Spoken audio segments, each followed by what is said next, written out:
We love Deschutes, so I don't want to say anything like that. We do actually like Deschutes. I bought a 6-pack of their Twilight a couple months back. That's always one of my Didn't I bring that over too? seasonals.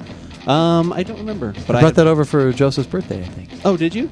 Wow, so I've had 2 6-packs. Yeah, because I said, what do you remember? I gave you the choices. That's right. And yeah, that's true. And I actually made the choice before you texted me. That's right. Did you ever have that wine, that vintage's Zinfandel? We had a Zinfandel last week. Purple label. And I can't remember. Trader Joe's.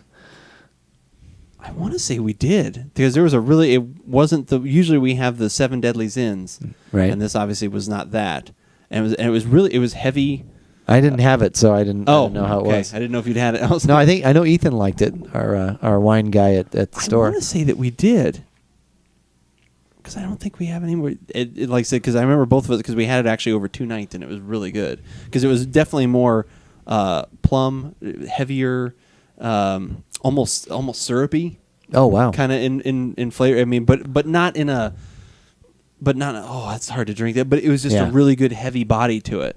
If that's the same one. Not sure if. I'll have to check my wine fridge. Check, see if it's still there. Because if it was, sometimes Rachel is, I'm gonna have a red, and she just opens. I'm like, okay. What is it? Here's a glass. Zinfandel. It's red. Kind of. Yeah, kind of. Okay. It's a Zinfandel. Oh, okay. And it's like you just kind of have something. So it's pink. No. Yeah. Okay. It's a rosé Zinfandel. Well, that white Zinfandel. I know. Yeah. But that is not what we have here today. No. We don't have any of those things. What we do have is a beer, and in essence, or in being all about full disclosure, as we always are, I have had this before. I have not. Thanks to one of our listeners and my good friend Jason.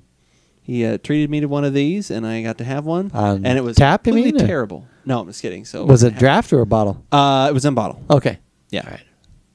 So you bought another one. So I bought another one, so that probably reveals a little bit, but it could be that it was so awful and weird that I had to have you have it. No, that's true. Yeah, that's not beyond you. Do that. That's you gotta try this. The Kent Graves move. Yeah.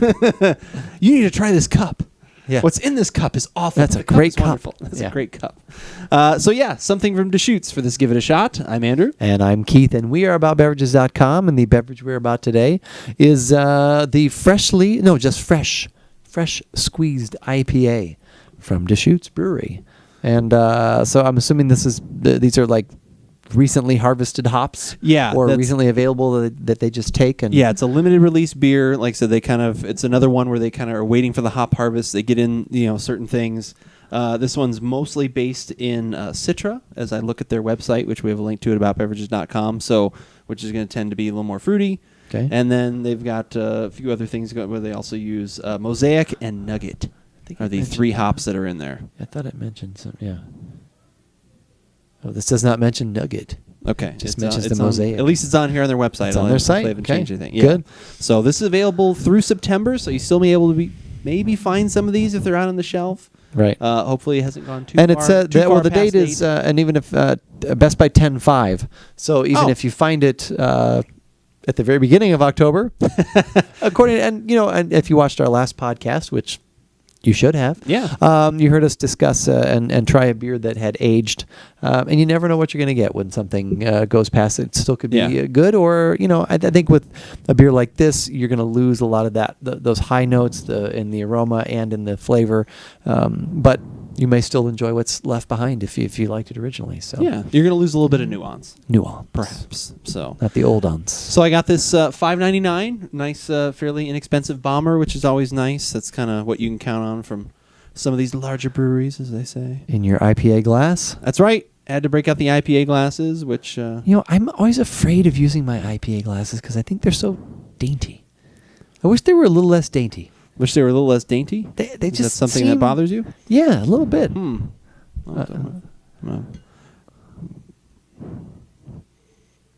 At least dainty in appearance. I always feel like I'm going to grab it and just...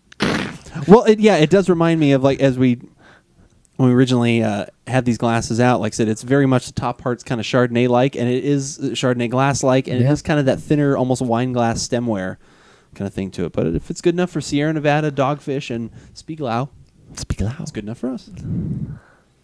It's a lot of head there. Copper penny. Yeah, copper, a little hint of orange. I bet that'll clear up. Yeah. It's Yeah, a little definitely cloudy nice, right now. But Definitely nice head, nice fluffy clouds. yes. I'm smelling some hops. Did you get a little bit in there? A little bit. At very, I believe Mosaic.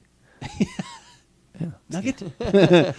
Beware of a man from And a Nantucket. hint of nugget. It's going black. It's going. I must rest. A guy I work with, we were talking about bosom buddies the other day. No way. Because he just transferred up to the store. I've worked with him before.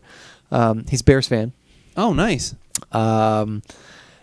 And somehow there was a story that he was relating to me about somebody that he knows meeting Tom Hanks, actually. Wow. Working, yeah. And so I said, and so we talked, and it turns out that according to this story, Tom Hanks is a great guy, which I was so glad to hear. I kind of had, that was one of the few people in Hollywood I kind of assumed. He always seems like such a cool guy. Yeah.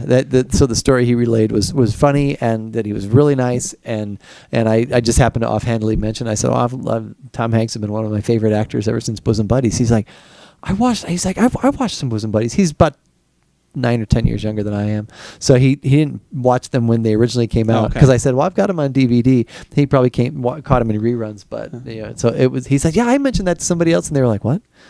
so anyways, we shared a Bosom Buddies Tom Hanks based moment, which was good. So This experience is going to make a great book. yeah, You see, it's it's all perfectly normal.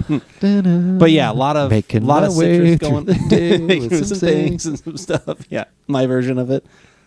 Well, because they had to take out the actual song, which Yeah. I always remember from watching Bosom Buddies in reruns. Is like I said, when they would use the Billy Joel song, "My Life," But not by Billy Joel, right? But still, My Life. Right. Yes, and Yeah. even in the one episode that I pointed out to you with Ernie Hudson, where they're supposed to be singing, Yeah, they also- cut it out. Yeah, They cut the scene out. It's so weird with copyright laws and everything else. They have to go back, and even when they release these movies, if it's not released at the exact same time when these deals were made, they actually have to go back and recut deals with the people, with the songwriters involved. Wow. And because of that, they either don't want to, or then that guy goes like, well, if you're going to re-release this, I want, and ask too much. And then Yeah. they either have to make these weird edits, or that's why a lot of TV shows just try and stay away from that, period, and either only play a very small clip or whatever else, or, unfortunately you have to cut content to some extent. But anyway. Yeah. I wondered why that had happened, because then in the credits, they're rolling. They roll different scenes, and they show a scene, but they're not playing the music because it's the theme music, which isn't the right theme music either. Yeah, which is incorrect. It's very very complicated. Anyways, back to the beer. Back to the beer.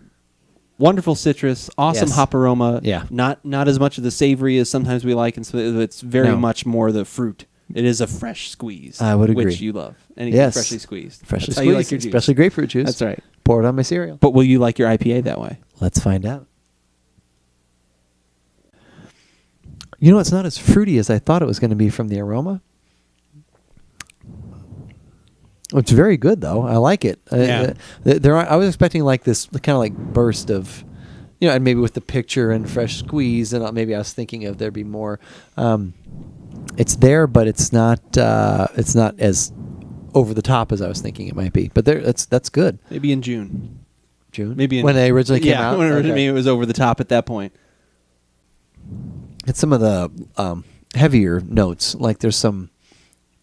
I can't really say it's malty, but I think it's coming from the malt. There's a little bit of caramel. There's a nice little caramel sweetness Yeah. in there. Yeah, I would say so. This actually reminds me of the Enjoy By 8.2 that I had on 9, Well, 10 or 9. well, that's kind of 9, an 10. interesting comparison then, because this probably is almost a double IPA kind of thing. It's a heavy. If they're using that much hops and everything else, that's gonna definitely play. I really like this. I still even now like the flavor. Like I said, it's really good with. I think definitely that more fruity citrus thing really comes through.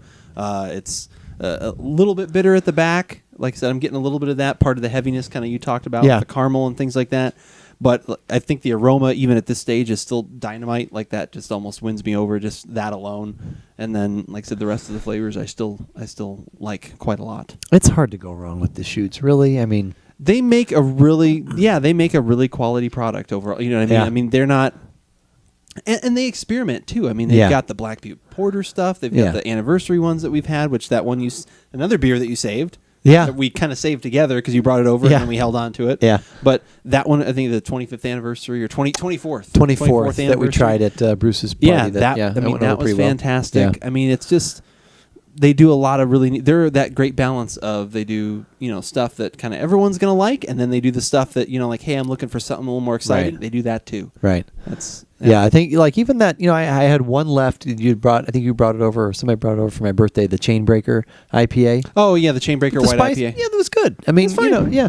The Inversion IPA, I think, is one we weren't overly crazy about, but The Inversion is I'm not a huge fan of that one. It's okay because I like some of their other IPA stuff better. yeah.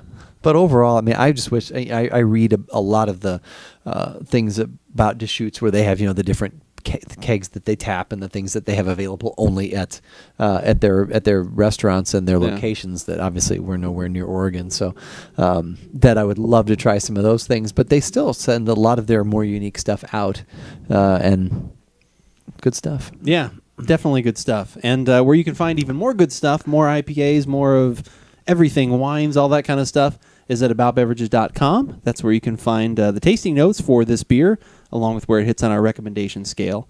And if you're looking for more limited release things that have not happened yet, but maybe we have tried previously, definitely check out the Drink Database or even just previous podcasts. Go into the archives, search around as you're about to start doing we're starting to get into the holiday season. It's scary to say, but we're there. It's yeah. I mean, it's approaching. It's October. It almost looks like Christmas. You go out to the stores these days, and it's like, yeah, I'm looking for not a pumpkin, I guess a tree. Yeah. Apparently, We skipped right over the other two I've holidays. lost Thanksgiving apparently, and I had a hint of Halloween. It's all Christmas. But be that as it may, as the cinnamon spices begin Even to fill here. your nose, It looks like Christmas. Oh wait. already. Yeah. Wait, no, they don't see the green screen. Okay. No, I was thinking you'll put up something Oh. Christmassy. I wasn't sure which way you were going. No, that's what I was going. Oh, that's funny. But yeah, so definitely check out, because that'll give you a little jump start into like, oh, that's going to hit in October, that's going to hit in November, because we try and, do a lot of the seasonal stuff. Cause, We do. Because we always get There's excited. probably some pumpkin beer out there somewhere. I will. Knowing you. There is some pumpkin beer out there. I may have to do those for a podcast. In the future. But whether we like it or not, You should give it a shot.